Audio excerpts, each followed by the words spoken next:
All right, everybody, welcome back to another episode of the Fort Worth Music Academy podcast. I am so excited to welcome Miss Kendi Jean, aka Kendra Finisted, to the program today. Hi, Kendi, how are you? Hi, I'm good. Thanks for having me. Yeah, of course. Okay, so we've done this once before, but now we've had kind of a big development. Why don't you tell everybody about what's going on? Yeah, we've had so much going on. So I recorded an album this year, 14 songs. It's kind of a double album, actually. So the first single off of the album came out in April, which I think we did the podcast right before that came out. We did. Maybe? Yep. Yeah. So COVID has caused havoc on everyone, obviously. So I really wasn't sure how it was going to perform or really how to market it because I couldn't do shows and things. So, and social media is so saturated right now. So I just kind of threw it out there and crossed my fingers and, against other people's suggestions, I was like, nah, we'll just send it out there and see how it does. And, I don't know how it would have done if there hadn't been all the extenuating circumstances, but I'm pretty proud of it. It made it to number 85 on the Texas country music charts and number 23 on the Texas internet radio charts. So That's awesome. Yeah, good for you. Now, was the first single A Real Good Handful? Yes, A Real Good Handful. I was just re-listening to that track right before we got on. I think so far, for me personally, of course, you know me and my musical taste, that's my favorite track because it's fun and upbeat, and it's how do I put my finger on it? It's just a good, fun song. It's up tempo. I love the ballady stuff, and I know that's not your wheelhouse. So yeah, this is definitely more up tempo and just happy. Even though you do have a lot of ballads on the album, but they're fantastic. The ones that I've heard so far. So I've listened to 8 of the songs so far. And you've got everything from like Girls and Real Good Handful, which are super upbeat. And then you've got something like Living the Dream, which is like gospel. Yeah, it's very bluesy. Yeah. And then you've got like Lasso the Moon, which sounds like you've got Molly on there. That is my track. And you've got some other ballady songs. So there's kind of something for everybody on here. But the one thing I can say in general is that it's really, really well done. I mean, this is top-notch recording, and you've obviously got pro musicians playing with you. So maybe tell us a little bit about the recording process and how that came to be, because this is unusual, I would say, for a brand new artist, for their very first recording to have something sound this good. I didn't, I was really wanting that to happen at this stage of my life. And, it's kind of been a really long time coming. And so I was like, if I'm going to do it, I'm going to do it right. And I think that I found the perfect fit. I have friends and stuff that I've spoken to over this year that have gone to Nashville and recorded, and, they've gotten some good deals and they suggested all these places. And I just got online. I did a search for something local, and I found Greg White at SG Studios in White Settlement. I'm a mom of 3, so I can't be traveling to Nashville like really easily. I just have other things. So, in talking about recording, you said you found someone in White Settlement rather than going to Nashville, which is just not realistic as a mother of 3 and a wife of 1. Yes. Yeah. It's it was really good to find somebody local that really just, I felt like, got what I was trying to do. So my shtick, if you will, is that I was born in Detroit. So I say that I was Motown born, but Cowtown raised. And Texas country is kind of its own animal. And I don't know if I quite fit in there, and I'm okay with blurring those lines. I don't need to stick in one genre. And my songs, like you said, are all over the place.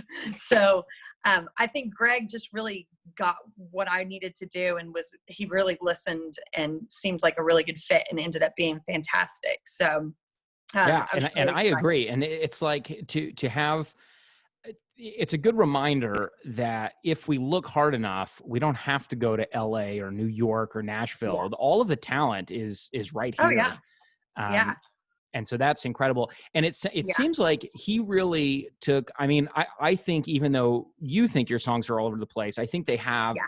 there's a lot of variety there, but it all is very cohesive and it all sounds like you.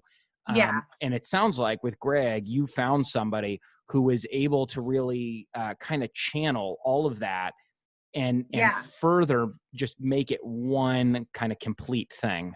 For sure. And I think he once we started down that path of like giving a nod to Motown, there was definitely songs that didn't fit into, but where we could, we have little nuance in there that just in the mixing or in the horns. There's two songs that have horns, which isn't really typical for Texas country. So there's just a lot of fun stuff. I'm just really excited about. Each song has a little thing that I think just exceeded my expectations. So Yeah, totally. It's like there's because when you first started like playing some of your songs for me just yeah, on the acoustic, it's like yeah, if my attitude is, and I've heard some songwriters say this, like if you can't just sing the song with an acoustic, if it doesn't yeah, work on that level, it's not going to work on any level. yeah, But yeah. fortunately, you are already an incredible singer and songwriter, and you're a great Thank you. lyricist. And so it's like all the things he did, it was just like this icing on the cake that Yeah, just, like you said, takes it to the next level. yeah. I think I used the term simmering in the sauce at one point because every little piece that we put in there, it was like, and the studio musicians were just Yeah, phenomenal we got to musicians. talk about them. I want to Yeah, hear yeah. more about that. So, did you guys have actual horn players? So he sent that off. So we sent our tracks off to a guy that actually, ironically, he knows in Nashville, and he laid down each horn. So it was just one guy, and he played every horn track on there. Wow, So just layered wow. them and The sent them horns back to. sound incredible. Well, They let's talk about do. some of the local musicians that Yeah, yeah, you worked with. So, what did you have? You had guitar and drums and bass, organ, yep, maybe? yep. I we so we had a day of strings. We had a day of keys. A morning of keys, and everybody was just phenomenal. I don't want to butcher anybody's names, and I can't remember every single one of them, but Larry Rolando was he kind of came in and did the nuanced guitar stuff, the lead stuff. Which was Greg plays awesome. guitar, and so Greg did a lot of the some of the funkier acoustic stuff. I did a lot of the finger pickings, the styles that are really true to me are me on the tracks. But man, it was just inspiring, but just like I was just in awe of what they could come up with just by me saying, in some kind of weird explanation, like I want it to be like this, and they just come up with something. I'm like, oh, that's like way better than I even imagined it could be. And just his Which is little how, that's licks how and you know you've solos are got just, good studio musicians because yeah, you just say this is what I'm after, and then they yes, come up with something you weren't totally yeah, expecting, but totally fits and elevates the yeah. track. Yeah, And that's Greg great. really, I mean, the producer really is fantastic at getting that out of and selecting the perfect people for what he's trying to accomplish. And um, the strings day was just amazing. He came in and he had a viola, he had a violin, he played fiddle, he played electric slide guitar. It just blew me away how many instruments he got out of. It was like a clown car. It was just pulling more and more instruments out. I'm like, how does all this fit in your vehicle? And I mean, played all of them with perfection. And just, I mean, even on the silly songs, like I don't know if you've gotten to Trailer Park Princess yet. Oh, it's it's kind of the comedy relief of I the think you of the shared it album. with me a while ago before you had recorded it, though. Yeah, I did. You have to go listen to how the music turned out because it's just so, it almost sounds like a cartoon the way he does all the little violin licks, and like at one point he's just playing and then he goes "Bloop, bloop, bloop, bloop," and I'm like, that's perfect for there. It's just so cute. Oh, So cool. Cool. Well, Yeah, that's it's awesome. just all so So much fun. let's talk about how in the beginning you were considering kind of getting a recording set up at home, Mhm. and then ultimately you decided to just go big. What, Yeah. how do you feel looking back on that now? Best decision I ever made, honestly. And I know this isn't for everyone. It's obviously a costly endeavor, but I turned 40 last year and just kind of made some life goals and some bucket list things. And I picked up a side job this last year, and I just said, you know what, this is extra money that won't impact the family. So I have this budget of my new job for this year, and I'm going to take that and use it for my music and see what I can do with it. And it's just been, just like a dream come true. There's really no other word for it. It sounds really cheesy, but it really has been. And I love that you're doing that at 40, because I think that although 40 is still young, but Yeah. like when we look at like up and coming artists, Yes. they tend to be like 18 to 22 Yeah. years old, and I think a lot of people kind of reach this point of like, oh well, I've missed that boat. Right. But here you are, you're proof of like, hey, look, you can do this, even past the golden Right. age of what is considered like pop stardom or Right. whatever. And I think Yeah. that's really cool. Well, I think it's a cool time in music too, because you don't have to have a label. Everything's so feasible for independent artists because everything's so streamable. And, it's, it's really kind of the perfect time for me to do this. I might have feel like I missed the boat back then a little bit, but that boat it wasn't the same boat as it is now. So Right. Right. Yeah, for sure. And from what little I know about the industry is that if you're not one of like the top 5 artists in the world, then yeah, being with a big record label doesn't do a lot for you. right. Most independent musicians are way better off and making more money and being more successful on their own than Yeah, with a label that's going to take the bulk of that. sure. Yeah. And again, I'm a mom of 3 kids, and, I've got things going on. So I don't know exactly how much of my life music is going to consume. I'm not going to be, getting on an airplane and flying to Beijing and doing big concerts or anything like that. Well, But nobody's getting on a plane to Beijing no, right no, now. no. True.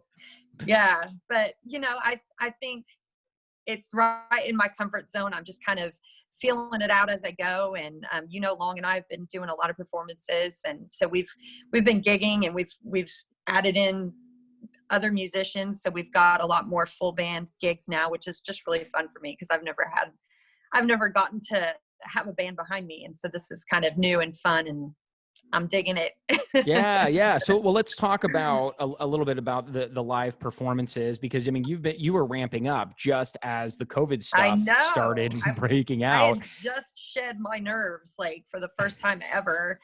And now I'm like, give me a stage. Sign Yeah, me yeah. up. So what's that been like? I mean, talk a little bit about Yeah. the frustrations and some of the pivots Yeah. you've had to make, and what are you guys doing? What venues are there for you guys even right Yeah. now? It's really hard to say how different, because I started during this COVID stuff. So I don't know how impacted I actually have been. I just know that I've had to cancel several gigs. And so that's disappointing because, I had kind of a trajectory and a momentum going, and a plan of action. And obviously that had to change. But in the grand scheme of things, it's not really that big of a deal. Um, Luckily for us, because I try to plan family friendly events. Most of the time we're on like a restaurant patio. And so we've still been able to keep those types of gigs going because, with the rules and guidelines, we can social distance and we're outside and people are eating, and, all the rules are being followed, and we're still able to gig and perform. So basically anything that was in a bar or any big event has been canceled. But I would say for a musician in this time, I feel pretty blessed and pretty lucky, because I feel like we've had quite a bit of activity going on, considering. Yeah, yeah, yeah. That's fantastic. And and I think you're a good reminder. And for there's so many people who think it's all about making it, about getting Yeah. discovered, and like it's this overnight thing. But music, Yeah. anything in life, is not really like that. And even when you No. find these overnight sensations, when you dig back and look at what they've been doing for the past 10 years, they've been playing small gigs and making no money that whole Yeah. time. Yeah. But then it seems like they've just been discovered overnight. So Yeah. I think it's awesome. And it's a great reminder that you just got to get out there and just do it. You have to make things Yeah. happen for yourself. And that's what you're doing. And it's awesome. Thank you. Yeah. It's been really fun. And I'm lucky, I think, to be in the position that I'm in, because I'm not 23 with the mindset that I need to make it big. You're right. I'm more just in appreciation that I get to be making music. And, I'm lucky that my guitar teacher wants to come out and play with me, because we work on things together. And then it's like, it's just fun to get to do that out in front of a crowd. And it's fun that people have been it's been so well received. So that, that makes you feel good when people are like, yeah, I dig what y'all are doing. So. Yeah, yeah, totally. Well, let's talk real quick about the kind of lyrically on the album. It Yeah. sounds like, I mean, there is some fun stuff, but it sounds like there's a lot of personal Yeah. stuff in here. And maybe you Yeah. want to talk about just one or two of the tracks, like "Lasso of the Sure. Moon," which has Yeah. Molly, your daughter, on it, and you guys sound great Yeah. together. Thank What you. what was that like? Does it feel kind of freeing to sort of bare your soul in that way? Or does it feel a little nerve wracking? Like, oh my gosh, now people are going to know who I really am. No, I think more the latter. It's, it's an expression. It's art for me. And, especially when it hits my heart, it's almost like therapeutic to get it out there and put it in a song that I get to sing. And it just like it's all those feels, and I don't know if other people feel them, but I do. And that's why I'm doing it. So, Right. Yeah. so No, I'm think sure I they kind will. of, And it's what I like about a lot of the lyrics is you can tell they're very personal, but they're not so personal that it's all about you. It's like right. the It's themes are relatable. universal. You know what I mean? That's what I try to do it that way. I mean, so that it applies to more than just my specifics. But I think my tactic um, is I kind of take each song with a mission statement, just like you would if you were starting a business. And not all of the songs are fantastic chord progressions and lyrics that just give me goosebumps. Like Girls Trip is the single that's coming out August 1st. And my mission for that was absolutely to take somebody's mind off of all of the nonsense that's going off, put a smile on their face, make it relatable and funny, and like take them to the beach. So they're all different animals, and some lyrics don't don't jump off the page like the others do, but the ones that are fun are intentionally that way, I guess I should Right. say. Right. Yeah. And so Girls Trip is the first single that'll come out. It's definitely a fun one. And then Pony Up is going to come out September 1st. And that one's kind of another sassy song. And then on October 1st, the album will drop. And Baby Let It Rain, which is, I think, one of the prettier songs on the album. It's just a song about falling in love. And Last of the Moon and Gypsy Girl are probably the two that are my most vulnerable songs on Yeah. there. Last of the Moon, obviously, because it was the song I wrote for Molly, who, for those who don't know, has special needs.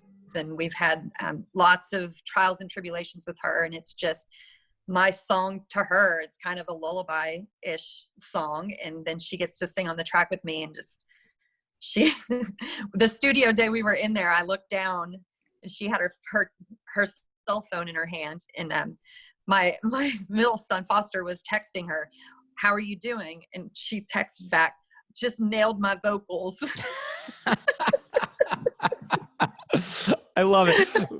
She is not shy No, about her talent with singing, but the thing is, you know, no. she owns it. She Oh yeah. really, when she sings, I man, mean, she she's a knows that powerhouse. she knows she has to give the fans what they're asking for. That's right. Period. Yeah. Yeah, for sure. Well, that's cool. Well, so Yeah. when does the album come out? The official drop date for the album is October 1st. Okay. Cool. But Good. we're piecing out singles. Right. Like Right. every month, we're gonna roll out 3 singles, and then Mm. we're gonna have the album. The album's available for pre-sale right now on the website. Yeah, and Um, tell people what the website is.